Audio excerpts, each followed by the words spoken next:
Welcome back to Jakara academy. ಸರ್ಕಾರ ಉದ್ಯೋಗಗಳ ಪರವಣೆ ಪ್ರಾರಂಭ ಆಗಿದೆ ಅಂತ ಹೇಳ್ಬೋದು.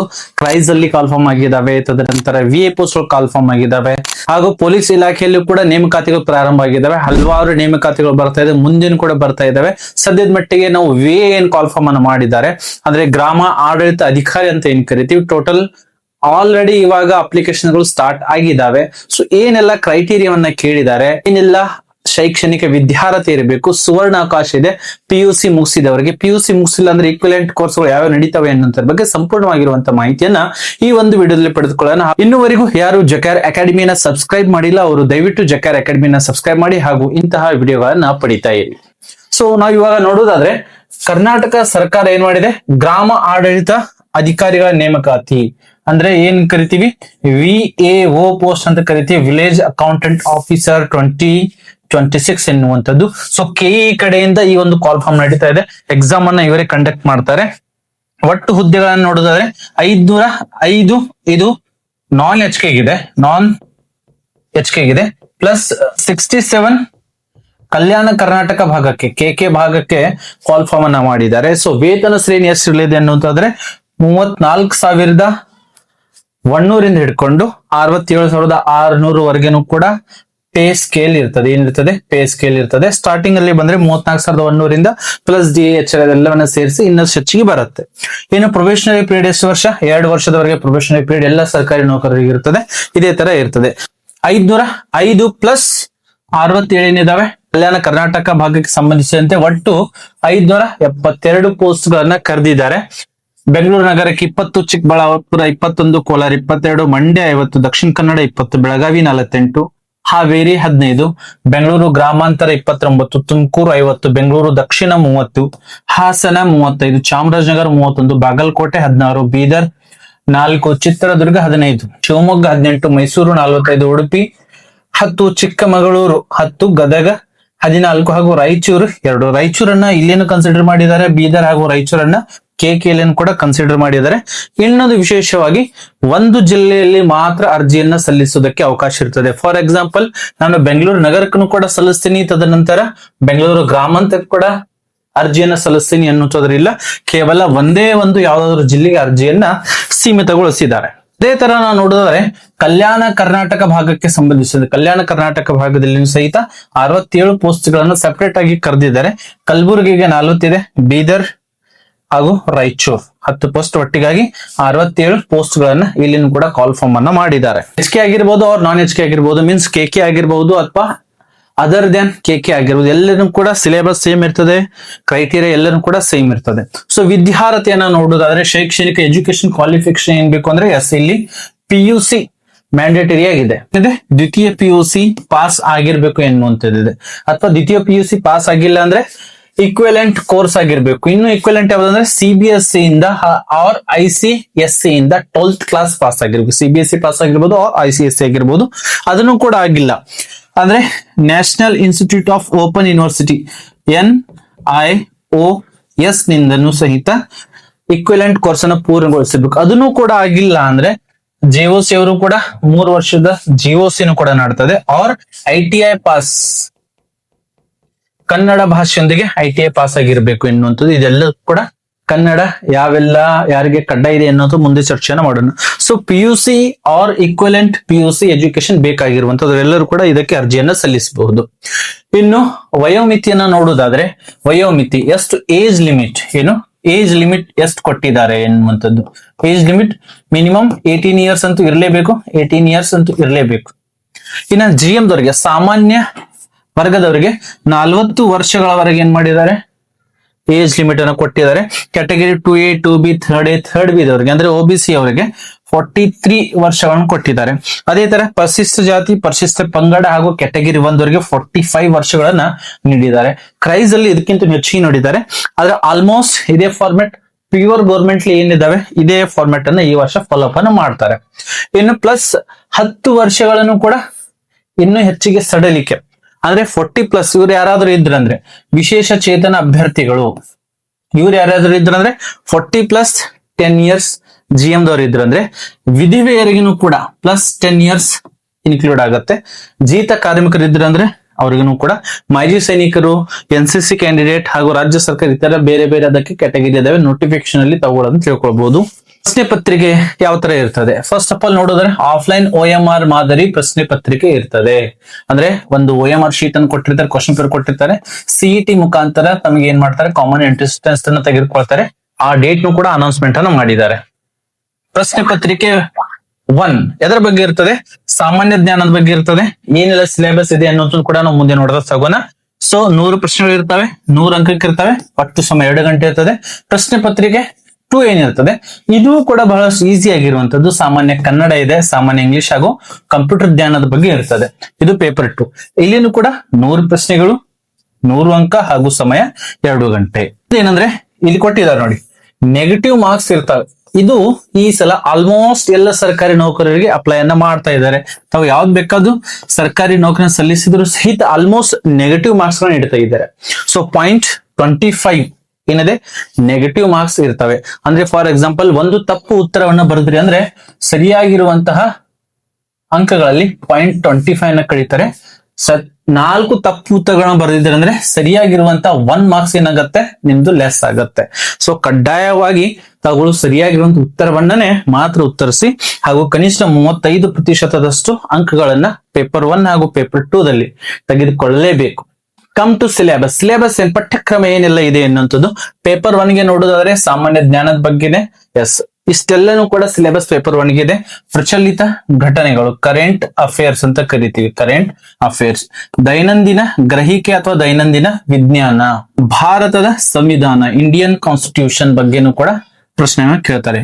ಕರ್ನಾಟಕ ಮತ್ತು ಭಾರತದ ಇತಿಹಾಸವನ್ನ ಕೇಳ್ತಾರೆ. ಕರ್ನಾಟಕ ಮತ್ತು ಭಾರತದ ಭೂಗೋಳ, ರಾಜ್ಯ ಮತ್ತು ಪ್ರಾದೇಶಿಕ ಆಡಳಿತ ಬಗ್ಗೆ ಕೇಳ್ತಾರೆ.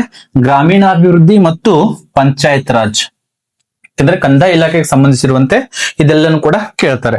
ಇನ್ನು ಪರಿಸರ ಸಂಬಂಧಿ ಸಮಸ್ಯೆಗಳೇನಿದೆ ಅದರ ಬಗ್ಗೆನೂ ಕೂಡ ಎಲ್ಲನೂ ಕೂಡ MCQ ರೂಪದಲ್ಲಿ ಇರ್ತವೆ. Multiple MCQ, multiple choice question ರೂಪದಲ್ಲಿ ಇರ್ತವೆ. ಒಂದು ಪ್ರಶ್ನೆಗೆ 4 ಉತ್ತರ ಇರ್ತದೆ. ಸರಿಯಾಗಿರುವಂತಹ ಉತ್ತರವನ್ನು ಬರೀಬೇಕಾಗಿರುವಂತದ್ದು. ಆದ್ರೆ OMR ಸ್ವಲ್ಪ ಡಿಫ್ರೆಂಟ್ ಇರ್ತದೆ. ಯಾವ ಪ್ರಶ್ನೆಗೆ ತಾವು ಉತ್ತರವನ್ನು ಬರೆಯೋದಿಲ್ಲ ಅದಕ್ಕೂ ಕೂಡ ಈ ಸಲ ಶೇಡ್ ಮಾಡೋದಿದೆ. ಲಾಸ್ಟ್ಗೆ ಅದನ್ನ ಹೇಳ್ತೀನಿ ಯಾವ ತರ OMR ಒಂದು ಮಾಡೆಲ್ ಕೂಡ ರೆಡಿ ಮಾಡಿದ್ದೀನಿ. ಇನ್ನು ಪ್ರಶ್ನೆ ಪತ್ರಿಕೆ 2 ನೋಡೋದಾದ್ರೆ ಭಾಷೆ, ತಂತ್ರಜ್ಞಾನ ಹಾಗೂ ಇಂಗ್ಲಿಷ್ ಗೆ ಕನ್ನಡ, ಸಾಮಾನ್ಯ ಕನ್ನಡ ಇದೆ, ಸಾಮಾನ್ಯ ಇಂಗ್ಲಿಷ್ ಹಾಗೂ ಕಂಪ್ಯೂಟರ್ ಜ್ಞಾನ ಇದೆಲ್ಲನೂ ಕೂಡ ಬೇಕಾಗಿರುವಂತ. ಇದು ಕೂಡ 100 ಮಾರ್ಕ್ಸ್ ಗೆ ಇರ್ತದೆ. ಎಸ್, ಇದನ್ನು ಕೂಡ 100 ಮಾರ್ಕ್ಸ್ ಗೆ ಇರ್ತದೆ.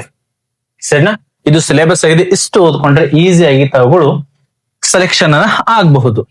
ಕನ್ನಡ ಭಾಷಾ ಪರೀಕ್ಷೆ ಯಾರೆಲ್ಲ ಬರೀಬೇಕು? ಕನ್ನಡ ಭಾಷಾ ಪರೀಕ್ಷೆ SSLC ಆರ್ PUC ಕನ್ನಡವನ್ನ ಪ್ರಥಮ ಆರ್ ದ್ವಿತೀಯ ಭಾಷೆಯಾಗಿ ಅಭ್ಯಾಸವನ್ನ ಮಾಡಿದ್ರೆ ಅವರಿಗೆ ಕಡ್ಡಾಯ ಪರೀಕ್ಷೆ ಇರುವುದಿಲ್ಲ. ಅವ್ರಿಗೆ ಏನು ಸಿಗ್ತದೆ? ವಿನಾಯಿತಿ ಸಿಗ್ತದೆ. ಯಾಕಂದ್ರೆ ಅವ್ರು ಆಲ್ರೆಡಿ ಫಸ್ಟ್ ಲ್ಯಾಂಗ್ವೇಜ್ ಅವ್ರ ಸೆಕೆಂಡ್ ಲ್ಯಾಂಗ್ವೇಜ್ ಅಲ್ಲಿ ಕನ್ನಡವನ್ನ ಕಲ್ತಿದ್ದಾರೆ. ನೀವು PUC ಆರ್ SSLC ಅಲ್ಲಿ ಕನ್ನಡ ಭಾಷೆಯನ್ನ first language or second language ಕಲ್ತಿಲ್ಲ ಅಂದ್ರೆ ಕಡ್ಡಾಯವಾಗಿ ಕನ್ನಡ ಭಾಷಾ ಪರೀಕ್ಷೆ ಎದುರಿಸಬೇಕು. ಅದು ಕೂಡ ಎಷ್ಟಿರ್ತದೆ? 150 ಮಾರ್ಕ್ಸ್ ಇಂದ ಇರ್ತದೆ. ಅದರಲ್ಲಿ ಕನಿಷ್ಠ 50 ಅಂಕಗಳನ್ನಾದ್ರೂ ತಾವುಗಳು ತೆಗೆದುಕೊಳ್ಬೇಕು. ಎಸ್, 50 ಅಂಕಗಳು ಎಷ್ಟಕ್ಕೆ? 150ಕ್ಕೆ ಮಿನಿಮಮ್ 50 ಅಂಕಗಳನ್ನು ತೆಗೆದುಕೊಂಡ್ರೆ ಮಾತ್ರ ತಾವು ಎಲಿಜಿಬಲ್ ಆಗ್ತೀರಾ. ಯಾರಿಗೆ? ಕಡ್ಡಾಯ ಕನ್ನಡ ಇದ್ದವರಿಗೆ. ಅದು ಯಾರ್ಯಾರಿಗಿದೆ? PUC ಯಲ್ಲಿ ಆರ್ SSLC ಅಲ್ಲಿ ತಾವು first language or second language Kannada ಕಲ್ತಿಲ್ಲ ಅಂದ್ರೆ ಅವರು ಕಡ್ಡಾಯ ಪರೀಕ್ಷೆಯನ್ನು ಕೂಡ ಅಂದ್ರೆ ಅವರು 3 ಪೇಪರ್ ಅನ್ನ ಬರೀಬೇಕು. ಇದೊಂದು ಎಕ್ಸ್ಟ್ರಾ ಆಡ್ ಆಗತ್ತೆ. ಪೇಪರ್ 3 ಕೂಡ ಅವರು ಬರಿಬೇಕಾಗಿರುವಂತದ್ದು. ಒಂದಿಷ್ಟು ಇಂಪಾರ್ಟೆಂಟ್ ನ್ಯೂಸ್ ಗಳು ನೋಡಿದ್ರೆ 11/7/2026 ಆಲ್ರೆಡಿ ಅಪ್ಲಿಕೇಶನ್ ಗಳು ಸ್ಟಾರ್ಟ್ ಆಗಿದ್ದಾವೆ. ಅರ್ಜಿ ಸಲ್ಲಿಸಲು ಕೊನೆಯ ದಿನಾಂಕ 30 ಜುಲೈ ಇದೆ. ಶುಲ್ಕ ಪಾವತಿಗೆ 31 ಜುಲೈ ಇದೆ. ಇನ್ನು ಎಕ್ಸಾಮ್ ಡೇಟ್ ನು ಕೂಡ ಅನೌನ್ಸ್ ಮಾಡಿದ್ದಾರೆ. 4 ಅಕ್ಟೋಬರ್, 4 ಅಕ್ಟೋಬರ್ಗೆ ಏನಾಗ್ತವೆ? ಪರೀಕ್ಷೆಗಳು ನಡೀತವೆ. ಮೊದಲನೇ ಪೇಪರ್ 1 ಗೆ ಟೈಮಿಂಗ್ ಅನ್ನ ನೋಡಿದ್ರೆ ಬೆಳಗ್ಗೆ 10 ಗಂಟೆಯಿಂದ 12ವರೆಗೆ ಪೇಪರ್ ಫಸ್ಟ್ ಇರ್ತದೆ. ಮಧ್ಯಾಹ್ನ 2:30 4:15ವರೆಗೆ ಪೇಪರ್ 2 ಇರ್ತದೆ. ಸೊ ಇದು ಸಂಪೂರ್ಣವಾಗಿರುವಂತಹ VA ವಿಲೇಜ್ ಅಕೌಂಟೆಂಟ್ ದರಿಗೆ ಇತ್ತು. ಇನ್ನು ಫೀಸ್ಗಳು ಎಷ್ಟೆಷ್ಟು ಇದಾವೆ ಎನ್ನುವಂಥದ್ದು. ಫೀಸ್ ಅನ್ನ ನೋಡೋದಾದ್ರೆ ಸಾಮಾನ್ಯ ಅಭ್ಯರ್ಥಿಗಳ ಜೊತೆಗೆ 2A ಆಗಿರ್ಬೋದು, 2B, 3A and 3rd B ಇವರೆಲ್ಲರನ್ನು ಕೂಡ ಎಷ್ಟಿದೆ? ಎಸ್, 750 ಇದೆ. ವರ್ಸಸ್ SC ST ಹಾಗೂ ಕ್ಯಾಟಗರಿ 1 ಹಾಗೂ ಮಾಜಿ ಸೈನಿಕರು ಹಾಗೂ ತೃತೀಯ ಲಿಂಗಿಗಳು ಟ್ರಾನ್ಸ್ಜೆಂಡರ್ಸ್ ಯಾರಿದ್ದಾರೆ ಅವರಿಗೆ 500 ಇದೆ. ಇನ್ನು ವಿಶೇಷ ಚೇತನ ಅಭ್ಯರ್ಥಿಗಳಿಗೆ 250 ಇದೆ. ಫಿಸಿಕಲಿ ಚಾಲೆಂಜ್ಡ್ ಕುರುಡರು, ಕುಂಟರು ಅವರೆಲ್ಲ ಏನಿದ್ದಾರೆ ಅವರೆಲ್ಲರೂ ಕೂಡ ಫಿಸಿಕಲಿ ಚಾಲೆಂಜ್ ಏನಿದ್ದಾರೆ, ವಿಶೇಷ ಚೇತನ ಮಕ್ಕಳು ಯಾರಿದ್ದಾರೆ ಅವ್ರಿಗೆಲ್ಲರೂ ಕೂಡ 250 ಇದೆ. ಇನ್ನು ಗ್ರಾಮೀಣ ಮೀಸಲಾತಿ ಪಡೆಯೋದಕ್ಕೆ ನಮೂನೆ 1, ನಮೂನೆ 2 ಬೇಕು. ಕನ್ನಡ ಮಾಧ್ಯಮ ಇತ್ತಂದ್ರೆ ಕನ್ನಡ ಮಾಧ್ಯಮ ಪ್ರಮಾಣ ಪತ್ರ ಕೂಡ ಬೇಕು. ಹಾಗೂ ಜಾತಿ ಮೀಸಲಾತಿ, caste income DE and F ಎನ್ನುವಂಥದ್ದು ನಮೂನೆಗಳು ಅದೆಲ್ಲನೂ ಕೂಡ ಬೇಕು. ಇದೆಲ್ಲ ಸರ್ಟಿಫಿಕೇಟ್ಸ್ ಗಳು 37/2026 ದಿನಾಂಕದ ಒಳಗಿನ ಎಲ್ಲ ಡಾಕ್ಯುಮೆಂಟ್ಸ್ ಗಳು ಕ್ಲಿಯರ್ ಆಗಿ ಬೇಕಾಗಿರುವಂತದ್ದು. ಸೊ ಈ ಒಂದು ಮಾಹಿತಿ ನಿಮ್ಗೆ ಇಷ್ಟ ಆಗಿದೆ ಅಂತ ಅನ್ಕೊಂತೀನಿ.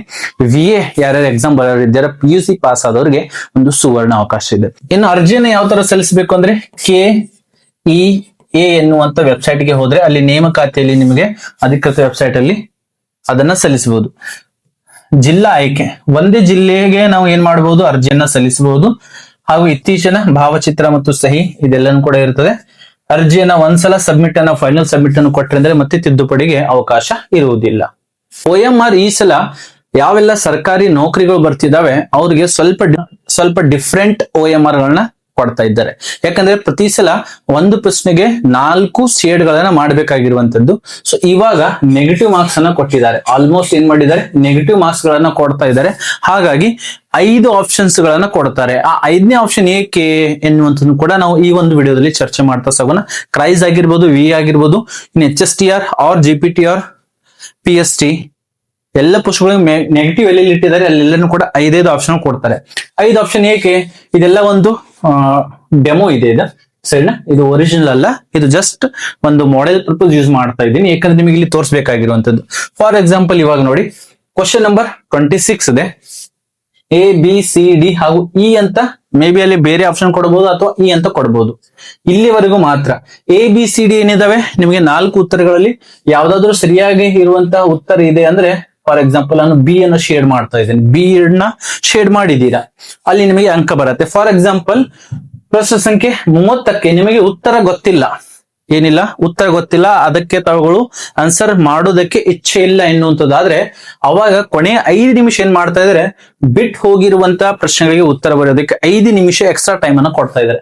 ಅವಾಗ ತಾವುಗಳು ಈ 4 ABCD ಯನ್ನ ಯಾವ್ದು ಆಪ್ಷನ್ ಸೆಲೆಕ್ಟ್ ಮಾಡಿಲ್ಲ ಅಂದ್ರೆ ಲಾಸ್ಟ್ 5ನೇ ಶೇಡ್ ಏನಿದೆ ಅದಕ್ಕೆ ಫಿಲ್ಅಪ್ ಅನ್ನ ಮಾಡ್ಬೇಕಾಗಿರುವಂತದ್ದು. ಅವಾಗ ನಿಮಗೆ ನೆಗೆಟಿವ್ ಮಾರ್ಕ್ಸ್ ಕನ್ಸಿಡರ್ ಮಾಡೋದಿಲ್ಲ. ಒಂದ್ ವೇಳೆ ನೀವು ಫಾರ್ ಎಕ್ಸಾಂಪಲ್ ನಾನು ಇಲ್ಲಿ 51ನೇ ಪ್ರಶ್ನೆ ಏನು ಹಾಕ್ಲಿಲ್ಲ, ಹಾಗೆ ಖಾಲಿ ಬಿಟ್ರಿ ಅಂದ್ರೆ ಅದನ್ನ 0.25 ಅಂಕಗಳು ಏನಾಗ್ತವೆ, ಲೆಸ್ ಆಗ್ತವೆ. ನೆಗೆಟಿವ್ ಮಾರ್ಕ್ಸ್ ಅಂತ ಕನ್ಸಿಡರ್ ಮಾಡ್ತಾರೆ. ಬ್ಲ್ಯಾಂಕ್ ಬಿಟ್ಟರು ಸಹಿತ ಏನಾದ್ರೂ ಒಂದು ಟಿಕ್ ಮಾಡಲೇಬೇಕು ತಾವುಗಳು. ಬ್ಲ್ಯಾಂಕ್ ಬಿಟ್ಟರು ಸಹಿತ ಏನಾಗ್ತಾರೆ, 0.25 ಅಂಕಗಳು ಏನ್ ಮಾಡ್ತಾರೆ, ಲೆಸ್ ಮಾಡ್ತಾರೆ. ಅದಕ್ಕಾಗಿ ಸರಿಯಾಗಿರುವಂತ ಉತ್ತರ ಗೊತ್ತಿತ್ತು ಅಂದ್ರೆ ಮಾರ್ಕ್ ಅನ್ನ ಮಾಡ್ರಿ. ಅದರ್ವೈಸ್ ನಿಮಗೆ ಗೊತ್ತಿಲ್ಲ ಎನ್ನುವಂಥದ್ದಾದ್ರೆ ಲಾಸ್ಟ್ 5ನೇ ಆಪ್ಷನ್ ಏನಿರುತ್ತೆ ಅದಕ್ಕೆ ತಾವುಗಳು ಶೇಡ್ ಅನ್ನ ಮಾಡ್ಬೇಕಾಗಿರುವಂತದ್ದು. ಇಲ್ಲ ಅಂದ್ರೆ ಹಾಗೆ ಖಾಲಿ ಬಿಟ್ಟು ಬಂದ್ರೆ, ಯಾಕಂದ್ರೆ ಪ್ರತಿ ಸಲ ನಾವು ಹಾಗೆ ಮಾಡ್ತಾ ಇದ್ವಿ, ಯಾವ್ದು ಉತ್ತರ ಗೊತ್ತಿಲ್ಲ ಅದನ್ನ ಖಾಲಿ ಬಿಡ್ತಾ ಇದ್ವಿ. ಆದ್ರೆ ಇವಾಗ ಹಾಗಿಲ್ಲ. ಇವಾಗ ತಾವುಗಳು ಏನ್ ಮಾಡ್ಬೇಕಾಗಿರುವಂತದ್ದು, 5ನೇ ಆಪ್ಷನ್ ಏನ್ ಕೊಟ್ಟಿರ್ತಾರೆ ಅದಕ್ಕೆ ಶೇಡ್ ಮಾಡ್ಬೇಕಾಗಿರುವಂತದ್ದು. ಒಂದ್ ವೇಳೆ ನೀವು ಇದನ್ನ ಶೇಡ್ ಮಾಡ್ಲಿಲ್ಲ ಅಂದ್ರೆ 0.25 ಅಂಕಗಳು ನಿಮಗೆ ಲೆಸ್ ಆಗ್ತವೆ. ಸೊ ಇದು ಆಲ್ಮೋಸ್ಟ್ ಕ್ರೈಸ್ ಅಲ್ಲಿ ಇರ್ಬೋದು ಅವ್ರ VA ಪೋಸ್ಟ್ ಇರ್ಬೋದು, ಆಲ್ಮೋಸ್ಟ್ ಎಲ್ಲೆಲ್ಲಿ ನೆಗೆಟಿವ್ ಮಾರ್ಕ್ಸ್ ಗಳನ್ನ, ಅದು ಕರ್ನಾಟಕ ಸರ್ಕಾರದ ಏನೆಲ್ಲ ಕಾಲ್ಫಾರ್ಮ್ ಆಗ್ತಾ ಇದೆ ಅಲ್ಲೆಲ್ಲ ಕೂಡ ಇದೇ ಫಾರ್ಮೆಟ್ ಅನ್ನ ಈ ಸಲ ಫಾಲೋ ಅಪ್ ಅನ್ನ ಮಾಡ್ತಾ ಇದ್ದಾರೆ. ಸೊ ಪ್ರತಿ ಸಲ ಕೂಡ 4 ಆಪ್ಷನ್ D ವರೆಗೆ ಮಾತ್ರ ಆಪ್ಷನ್ ಇರ್ತಾ ಇತ್ತು. ಆದ್ರೆ ಈ ಸಲ ಏನ್ ಮಾಡಿದ್ದಾರೆ, 5 ಆಪ್ಷನ್ ಕೊಡ್ತಾರೆ. 4 ಪ್ರಶ್ನೆಗೆ ಉತ್ತರಗಳ ಸಂಬಂಧಿಸಿದಂತೆ. ಒಂದು ತಾವುಗಳು ಏನ್ ಮಾಡ್ಲಿಲ್ಲ ಅಂದ್ರೆ, ಆ ಒಂದು ಪ್ರಶ್ನೆ ಅಟೆಂಪ್ಟ್ ಮಾಡ್ಲಿಲ್ಲ ಅಂದ್ರೆ 5ನೇ ಶೇಡ್ಗೆ ತಾವುಗಳು ಮಾಡ್ಬೇಕಾಗಿರುವಂತದ್ದು. ಸೊ ಇದು ಒಂದು ಡೆಮೋ ಇದೆ, ಆದ್ರೆ ಇದೇ ಟೈಪ್ 5 ಆಪ್ಷನ್ ಕೊಡ್ತಾರೆ. ಸೊ ಈ ಒಂದು ಮಾಹಿತಿ ನಿಮಗೆ ಇಷ್ಟವಾಗಿದ್ರೆ ಇದನ್ನ ಅತಿ ಹೆಚ್ಚಿಗೆ ಶೇರ್ ಮಾಡಿ. ಹಾಗೂ ಇನ್ನೂವರೆಗೂ ಯಾರು ಜಕಾರ್ ಅಕಾಡೆಮಿನ ಸಬ್ಸ್ಕ್ರೈಬ್ ಮಾಡಿಲ್ಲ, ದಯವಿಟ್ಟು ಜಕಾರ್ ಅಕಾಡೆಮಿನ ಸಬ್ಸ್ಕ್ರೈಬ್ ಮಾಡಿ. ಹಾಗೂ ಇಂತಹ ವಿಡಿಯೋಗಳನ್ನ ಜಕಾರ್ ಅಕಾಡೆಮಿಲಿ ಪಡಿತಾ ಇರಿ. ಮತ್ತೆ ನಾವು ಭೇಟಿಯಾಗೋಣ ಮುಂದಿನ ವಿಡಿಯೋದಲ್ಲಿ. ಜೈ ಹಿಂದ್.